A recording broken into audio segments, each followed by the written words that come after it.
안녕하세요. 반갑습니다. 여러분, 두 번째 시간이네요. 반갑습니다. 저희가 저번에 그 4차 산업혁명에서 살아남기에 대해서 얘기를 나눴었는데요. 오늘은 이 4차 산업혁명에서 살아남는 그런 방법 중에 가장 중요한 게 뭐냐면 창의성 있는 사람이 되는 겁니다. 그 창의성 있는 사람, 영어로 하면 크리에이터죠. 그래서 크리에이터가 되는 방법에 대해서 오늘 이야기를 나누어 보겠습니다. 오늘도 재밌는 시간 같이 얘기 나눠보시죠. 첫 번째 슬라이드가 나왔는데요. 자, what are creativity? 무엇이 창의성입니까?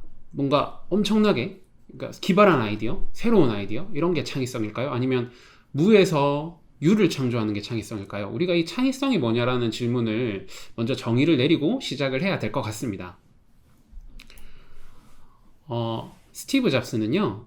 Creativity is connection. 창의성은 연결이라고 말했습니다. 뭐라고 했는지 같이 한번 읽어보겠습니다.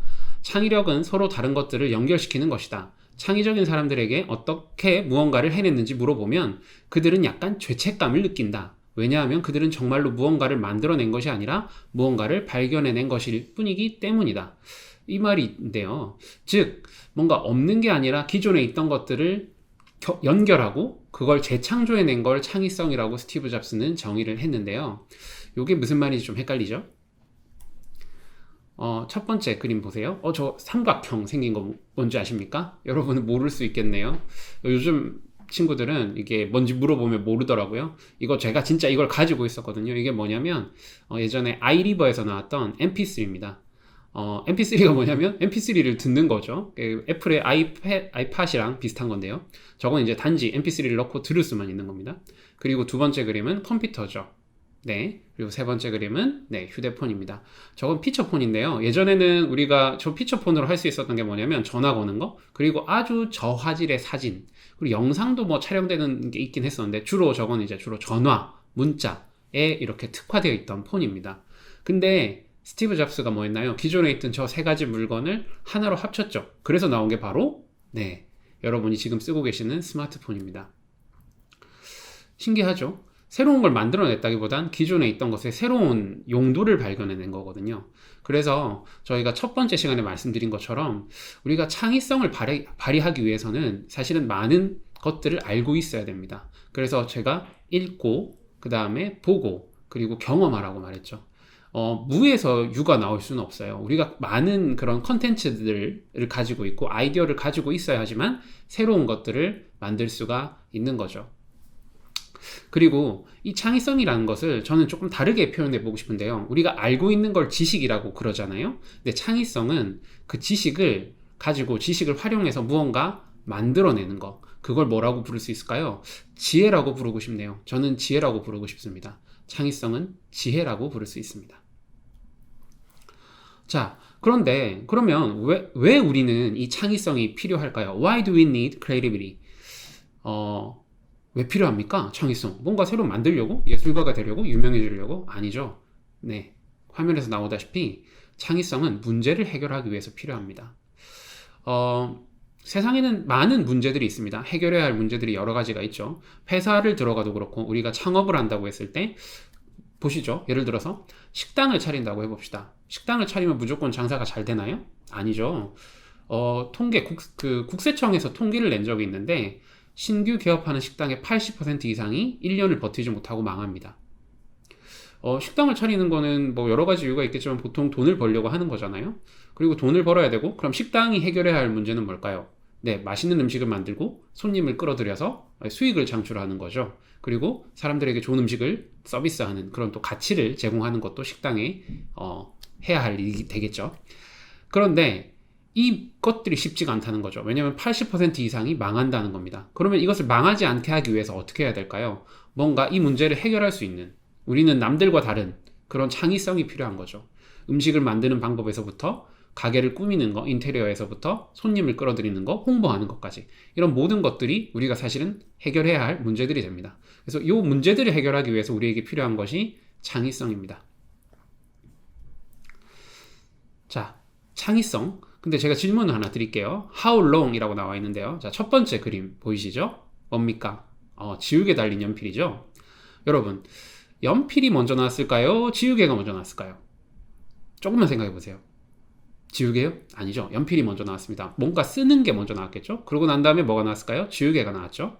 자, 연필이 먼저 나오고 이제 마지막 뒤에 지우개가 나왔는데 이 두 개를 합치는 것, 즉 지우개가 나온 시점부터 연필과 지우개를 합치려는데 몇 년 걸렸을까요?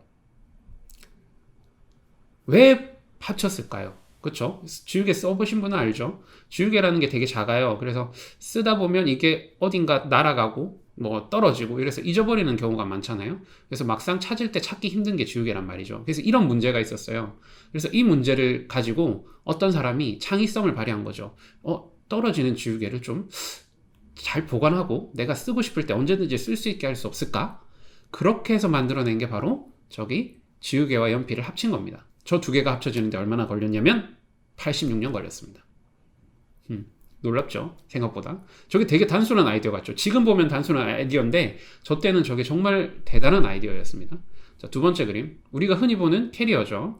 가방에 바퀴가 달렸습니다. 자, 그러면 가방과 바퀴가 합쳐지는 데는 얼마나 걸렸을까요? 이거 두 개가 나온 지 엄청 오래됐거든요. 수천 년이 걸렸습니다. 캐리어가 나온 지는 100년도 되지 않았어요. 네.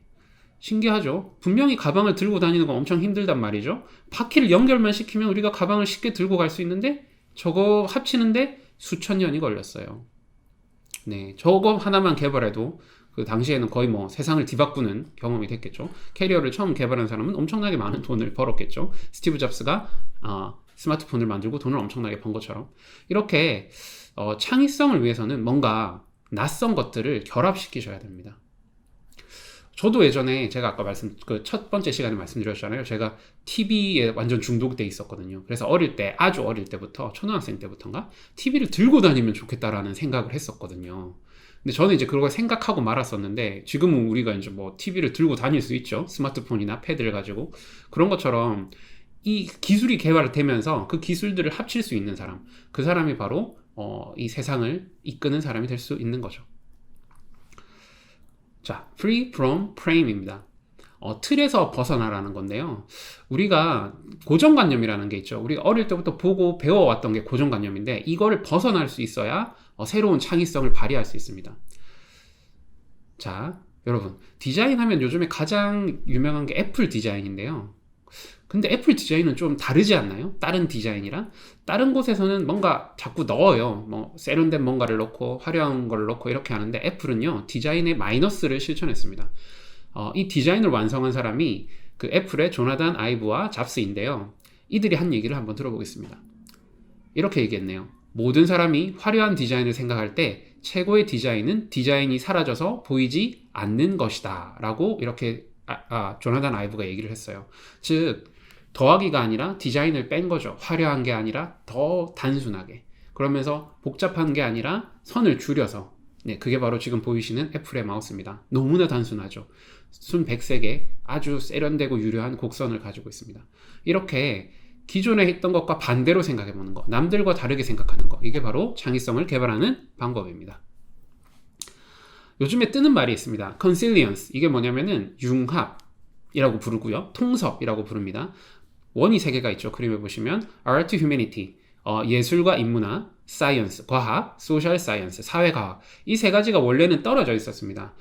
이전까지 세상에서는 이런 각 분야의 전문가들이 필요했습니다. 뭐 예술을 하는 사람은 그림만 잘 그리면 되고요. 인문학을 하는 사람은 그런 인문학만 잘 연구를 하면 됐었죠. 과학은 과학만 잘하면 됐었고, 사회과학은 또 사회 연구만 잘하면 됐었죠. 근데 요즘은 어떻습니까? 이것들이 합쳐지고 있습니다. 이것을 합해서 뭔가 새로운 게 나오는 거죠. 즉, 과학이라도 인문적인, 사람을 이해하는 인문학적인 요소, 예술적인 요소가 필요하고요. 사회과학도 그냥 단순히 사회 문제를 해결하는 것이 아니라 이런 인문적인 그리고 또 과학적인 방법들을 필요하게 되었습니다. 그래서 요즘에는요, 그 학교에 융합학과라는 게 생기고 있습니다. 미국에 있는 의대에서는 단순히 의술만 가르치는 게 아니라 글쓰기를 가르칩니다. 소설을 가르치는 거죠. 소설 쓰기 정확하게 말하면. 아니 왜 의사가 소설을 배워야 됩니까? 4차 산업혁명이 되면 의사의 35% 정도가 대체될 가능성이 있다고 합니다. 그렇다면 인공지능, 그런 컴퓨터나 프로그램이 할 수 없는 일을 사람인 의사가 할 수 있어야 되잖아요. 그게 뭘까요? 바로 환자를 대하는 거죠. 환자의 마음에 공감하고 환자에게 힘을 주는 겁니다. 의학적으로도 사람의 마음이 육체의 회복에 많은 영향을 준다는 연구들이 많습니다.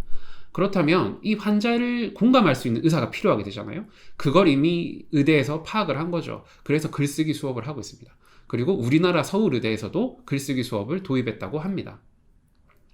그리고 공대에서도 인문학 수업과 미술 수업을 넣었어요.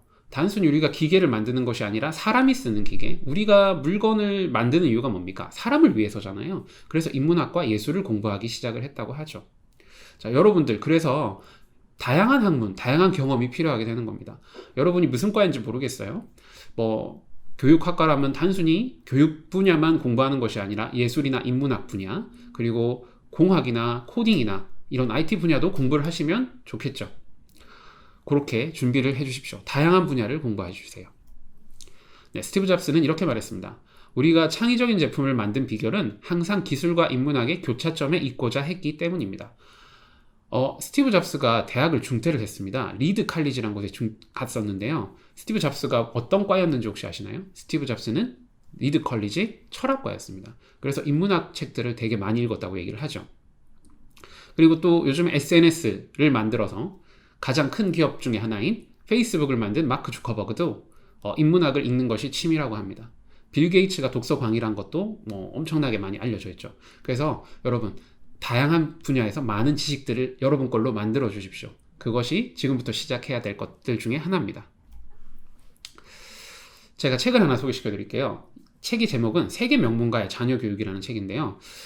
이 책의 저자가 세계 명문가들을 조사를 하고 어떻게 하면 이 명문가들에게서 훌륭한 인재들이 계속 나오는가라는 걸 조사를 했는데, 이 책을 읽으실 필요는 없고 두 가지만 기억하시면 됩니다. 첫 번째는 여행, 그리고 두 번째는 독서입니다. 뭔가 얘기들이 계속 지금 연결이 되고 있죠. 자, 독서를 통해서 간접 경험과 다양한 사람들을 만나는 간접 경험을 할 수 있고, 근데 여행은 뭘까요? 여행은요, 낯선 경험을 하는 겁니다. 우리가 하루하루를 살아가면 일상에 보통 매몰되기 쉬워요. 늘 살아가는 하루하루잖아요. 그래서 새로운 곳, 낯선 곳에 가면서 살아보는 거죠. 그렇게 하면 새로운 시야가 생깁니다. 저도 외국에 나가보기 전과 나가본 후가 많이 달라졌거든요. 직접 나가서 경험을 해보니까 많은 것들이 보이게 되더라고요. 그래서 많은 여행도 대학생 때 하면 좋겠습니다. 물론 요즘 코로나라서 해외여행은 힘들겠지만 국내 여행이라도요, 가보는 것도 좋겠죠. 특히 대학생들은 네일로라는 게 있더라고요. 그걸 가지고 그걸로 이렇게 검색 한번 해보세요. 그걸로 하면 엄청 싼 값에 기차를 마음껏 타고 다닐 수가 있습니다. 네, 한국 곳곳을 방문하셔가지고 여러분이 살아본 곳과 다른 곳을 한번 경험해 보시기 바랍니다.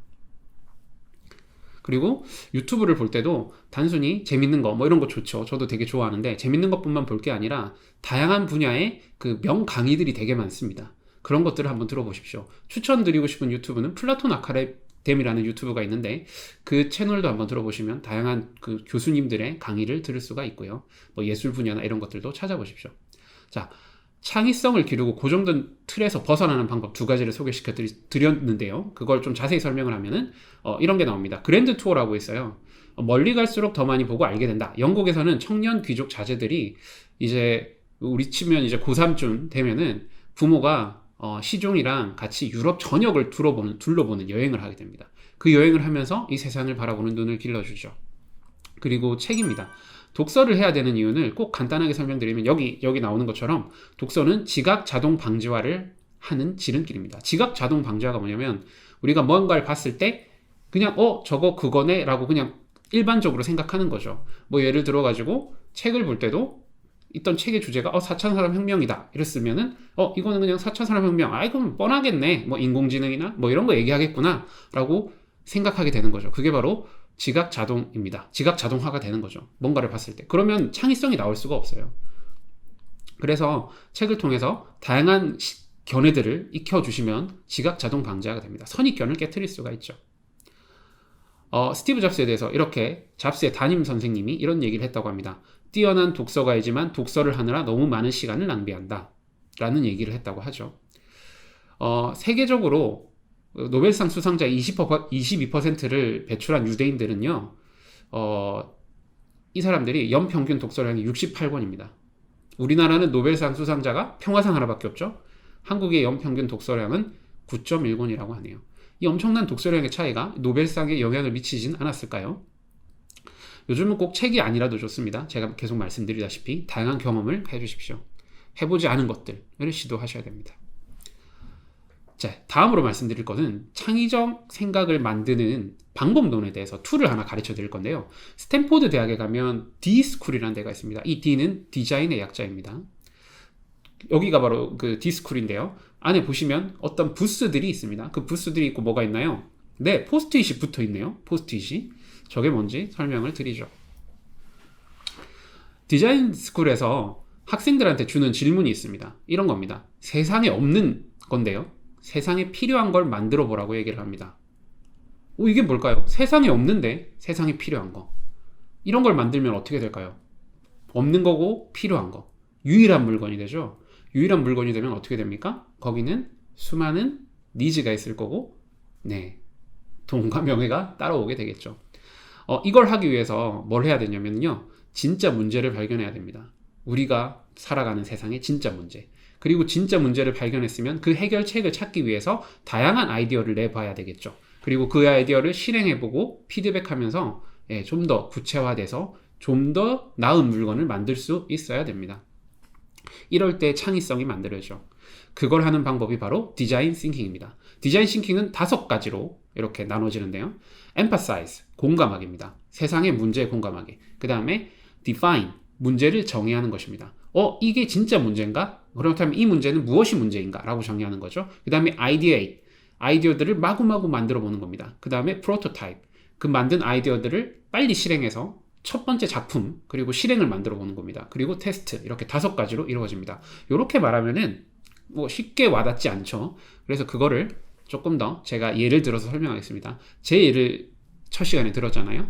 제가 emphasize 한 게 있었다 그랬죠. 그게 뭐냐면은요, 교회 아이들이 떠나간다라는 거를 공감을 했습니다. 그래서 그 문제를 해결하기 위해서 제가 아이들과 얘기하고 같이 시간을 내면서 뒹굴고 관찰하면서 문제를 발견했죠. 그때 발견했던 문제가 이 교회와 가정의 괴리감 때문에 아이들이 떠나간다라는 생각을 제가 했었거든요. 그렇게 문제를 공감을 했고, 그 다음에 define problem, 문제를 정의를 했습니다. 자, 그러면 여기 그림에 나와 있다시피 우리가 어떤 문제를 해결하려면 문제를 정확하게 찝어야 됩니다. 그래야만 해결할 수 있어요. 여러분 생각해 보세요. 여러분이 어떤 문제를 푸는데, 객관식 문제를 푸는데 문제 자체가 틀렸어요. 답을 낼 수 있을까요? 없을까요? 답을 낼 수가 없습니다. 예를 들어서 제가 아이들한테 문제가 있어. 아이들을 어떻게 해야 되겠다라고 문제를 정의했다면 아마 이 문제는 해결되지 않을 거예요. 저는 가정에 문제가 있다고 봤고요. 그 가정의 문제를 해결하기 위해서 생각들, 아이디어를 내기 시작했죠. 저희 팀원들과 함께 다양한 아이디어를 만들었습니다. 이렇게 해보면 좋을까? 뭐를 해볼까? 면담을 해볼까? 그렇게 아이디어를 내고 어떻게 했습니까? 바로 프로토타입, 실행을 했죠. 그걸 실행하기 시작하니까 효과 있는 것들이 있고 효과 없는 것들이 있었어요. 그래서 효과 없는 것들은 버리고 효과 있는 것들을 점점점 나아지게 개선하기 시작을 했습니다. 그런 과정을 거쳤죠. 여기서 제가 꼭 해드리고 싶은 얘기는 문제를 정의하는 거, 그 다음에 아이디어를 낼 때 제일 중요한 게 뭐냐면 다양한 아이디어를 마음껏 내셔야 됩니다. 이걸 브레인스토밍이라 그러는데요. 팀원들이 아이디어를 낼 때, 야, 그거 너무 말도 안 되는 소리 하지 마. 그게 실행 가능하겠어? 이런 비판 금지입니다. 아이디어는 무조건 일단 내고, 그러고 난 다음에 그걸 걸러내는 작업을 하셔야 됩니다. 그리고 프로토타입, 실행을 할 때는 빨리 실행을 하셔야 돼요. 디자인 싱킹에서 실행할 때 하는 방법을 제가 사진으로 보여드릴 건데요.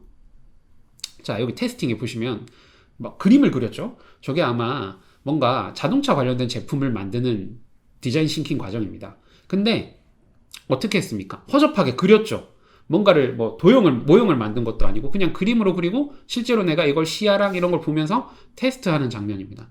프로토타입을 만들 때는 빨리 값싸게 실행을 해보는 것이 중요합니다. 그러고 난 다음에 피드백을 해봐야 되는 거죠.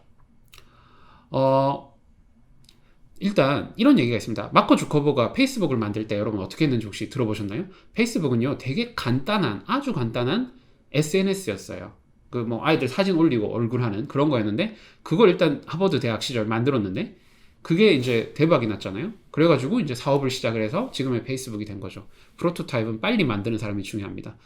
창의성, 만약에 스마트폰을 스티브 잡스가 안 만들고 다른 사람이 만들었다면, 누군가 그걸 만들었다면, 그 사람이 스티브 잡스의 그런 자리를 차지했겠죠.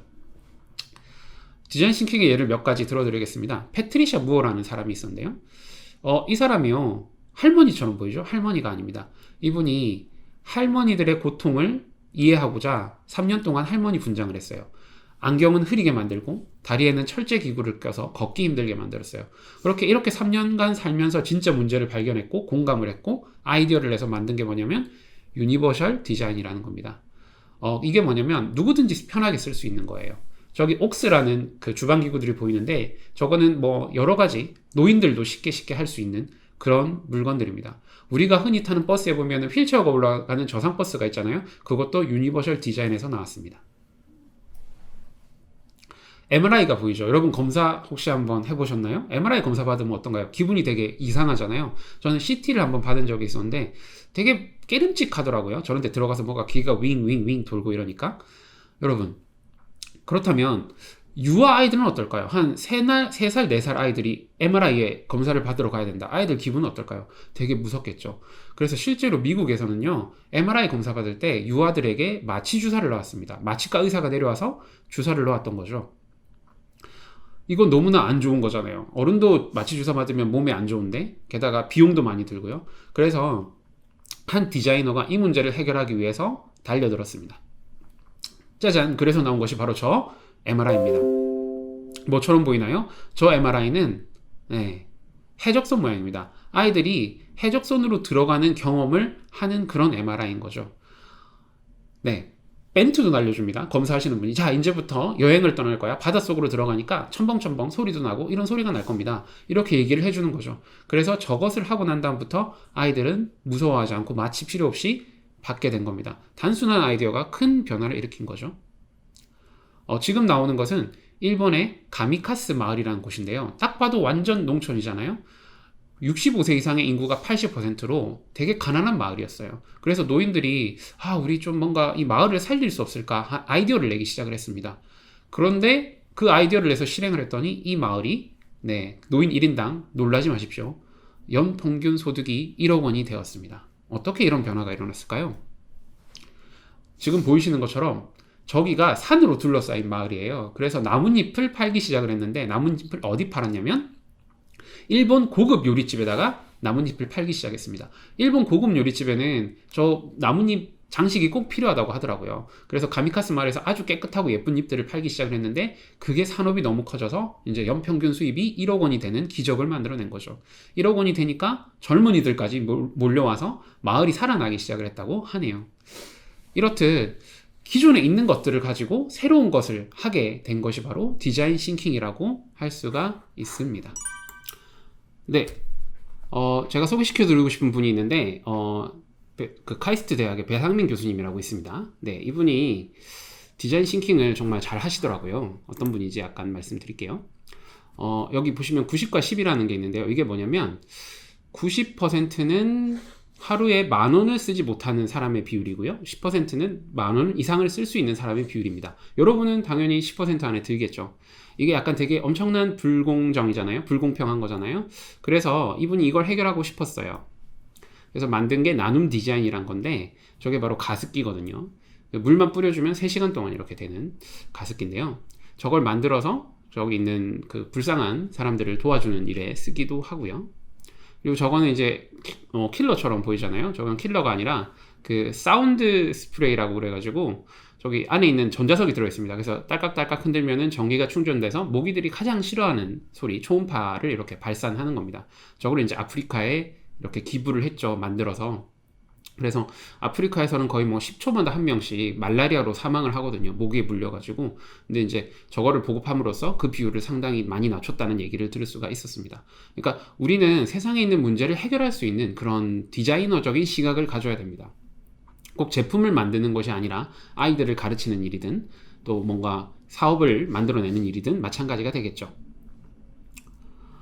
자, 이제 거의 막바지가 다다랐습니다. 제가 책을 몇 권 소개시켜 드리겠습니다. 첫 번째로 소개시켜 드릴 책은 호모 사피엔스 코드 체인지 9입니다. 이 책은 지금 어떻게 시대들이 변하고 있는지 그런 것들을 자세하게 설명을 하고 있습니다. 포스트 코로나 시대와 이런 뉴노멀 시대에서 어떤 인재들이 살아났고 어떤 특성이 필요한 건지 자세히 설명하고 있고요. 그리고 두 번째 책은 마녀의 체력입니다. 이거는 완전 체력이 저질이신 어떤 편집자분이 예, 운동을 시작하면서 인생이 완전 달라진 얘기를 하시거든요. 예, 이 책을 통해서 여러분 체력이 꼭 필요하다는 얘기는 제가 여러 번 말씀드렸잖아요. 그래서 그런 부분들도 준비를 하시면 좋겠죠. 그리고 체인지 9을 보시면은 뭐 코딩이나 뭐 이런 것들, 유명한 직종들 이런 것들도 다 나와 있습니다. 자, 다음에 있는 이분은 여러분 어떤 야구 선수죠. 야구 선수. 이 사람이 누구냐면 더스틴 페드로야입니다.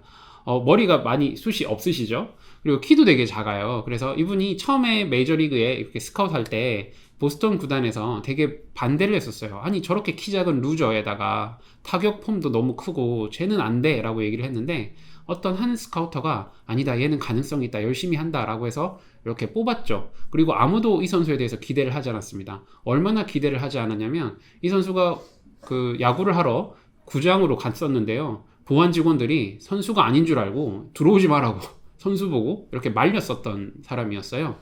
근데 이 사람이 어떻게 됐냐면요. MVP가 됐어요. 그리고 엄청난 연목을 받는 스타 플레이어가 됩니다. 어떻게 해서 이렇게 됐느냐라고 물었더니 이렇게 얘기를 합니다. 나는 숫자니 통계니 하는 건 거들떠 보지도 않아요. 내가 신경 쓰는 것은 오직 승리의 W, 패배의 L 뿐입니다. 이것 말고는 나한테 중요한 건 아무것도 없습니다. 더스틴 페트로야가 재능이나 이런 부분에서 크게 뛰어나지 않았었는데 이 사람이 엄청난 성공을 한 이유는요. 집중의 힘이었어요. 이걸 차단이라고도 할 수가 있을 것 같습니다. 어떤 한 목표를 가지고 다른 것을 신경 쓰지 않고 연습을 하는 거죠. 어떤 예가 있었냐면 이 사람이 이제 그 엄청나게 성공을 하고 나서 연봉 협상을 하게 됐어요. 원래 야구 선수들이 연봉 협상이 정말 중요하거든요. 근데 연봉 협상 자리에 나와가지고 그냥 뭐 협상도 하지 않고요. 그냥 사인만 하고 바로 갔습니다. 뭐 하러 갔냐면 그냥 야구 연습하러 갔어요. 지금도 아주 스타 플레이어로 잘 활동을 하고 있습니다. 이렇게 차단을 하고 집중하는 것에 관련된 책이 바로 하버드 상위 1%의 비밀이라는 책입니다. 이 책도 한번 읽어보셨으면 좋을 것 같습니다. 그리고 옆에 있는 건 아주 작은 습관의 힘이라는 책인데요. 우리가 일을 하든 뭔가 공부를 하든 작은 습관부터 만드는 게 중요하거든요. 그래서 이 책도 추천을 드립니다. 그 다음 추천할 책은 유쾌한 이노베이션입니다. 디자인 싱킹에 대해서는 거의 바이블이라고 불리는 책인데요. 이 책을 통해서 여러분이 디자인 싱킹하는 방법을 익히실 수가 있습니다. 그 다음 추천드릴 책은 에이트라는 책입니다. 4차 산업혁명 시대에서 인공지능이 대체되지 않는 방법들에 대해서 이재성 작가께서 이렇게 잘 정리를 해놓은 책입니다. 읽고 많은 도움이 되실 수 있을 거예요. 그 다음에 이제 명상에 관한 책이죠. 제가 명상이나 묵상, 기도 같은 걸 하라고 그랬잖아요. 그래서 세계 엘리트들은 왜 명상을 하는가? 여기 보면 이제 명상에서 얻어지는 많은 그런 유익들에 대해서 자세한 설명들이 나와 있고요. 그리고 어떻게 하는지도 자세한 설명들이 나와 있습니다. 그 다음에 이제 이거는 영화를 소개시켜 드릴 건데요. 이건 허라는 영화입니다. 혹시 보신 분 있나요? 제목이 그녀인데 남자 주인공 얼굴만 나와 있잖아요. 이게 왜 그러냐면 이 남자 주인공이 로맨스, 연애를 하는 대상이 인공지능 OS 운영체제이기 때문입니다. 우리로 치면 쉬리랑 연애를 하는 건데요. 이때는 뭐 쉬리보다 훨씬 더 발전된 인공지능이어서 이 사람의 그 모든 걸 다 맞춰주고 위로해주고 뭐 이렇게 해주는 건데요. 마치 비서처럼. 근데 이 영화를 보시면서 앞으로 다가올 세대를 예측할 수도 있고요. 그리고 한 가지 더 말씀드리고 싶은 건 이제 이런 것들을 통해서 많은 문제들이 또 생길 수 있을 거라는 거죠. 그래서 4차 산업혁명 시대에서 우리가 단순히 뭐 인공지능 기술만 배우는 게 아니라 이런 사람의 영적인 상태나 심리적인 상태를 다루는 그런 직업들도 이제 유망 직종이라고 미래학자들이 많이 얘기를 하고 있습니다. 그리고 뭐 사람들이 즐기는 놀이나 이런 부분에서도 유망한 직종이 될 수도 있겠죠. 그 다음 영화를 또 소개시켜 드릴 건데요. 보셨나요? 레디 플레이어 원. 이건 이제 가상현실을 가지고 이제 그 게임을 하는 내용이잖아요. 앞으로 이런 즐길 거리들이 엄청나게 많아질 거예요. 왜냐면 인공지능이 우리의 일을 대신하기 때문에 많은 사람들이 여유 시간이 늘어날 거고요. 그 여유 시간에 할 수 있는 것은 창의적인 일이나 아니면 즐기는 유희겠죠. 그런 미래를 바라볼 수 있는 그런 얘기들이 될 것입니다. 그 다음에 업그레이드라는 영화인데요. 이거는 인공지능 범죄를 다룬 영화입니다. 자세히 보시면 알 거고요. 앞으로 인공지능들이 근데 여기서 좀 주의 깊게 봐야 될 것이 의료 분야랑 관련된 걸 수도 있는데요. 수명 연장이라든가 혹은 또 기계와 인간의 결합 이런 막 SF에서 듣던 얘기들을 이 영화에서 보여주는데 이게 지금 현실화되고 있습니다. 여러분 앨런 머스크 아시죠? 앨런 머스크가 인간의 지능을 인공지능과 상대할 수 있을 정도의 지능으로 만들겠다라는 선언을 했고요. 그래서 그 뇌를 이렇게 뇌에 칩을 심거나 이렇게 연결하는 연구를 하고 있습니다. 실제로요.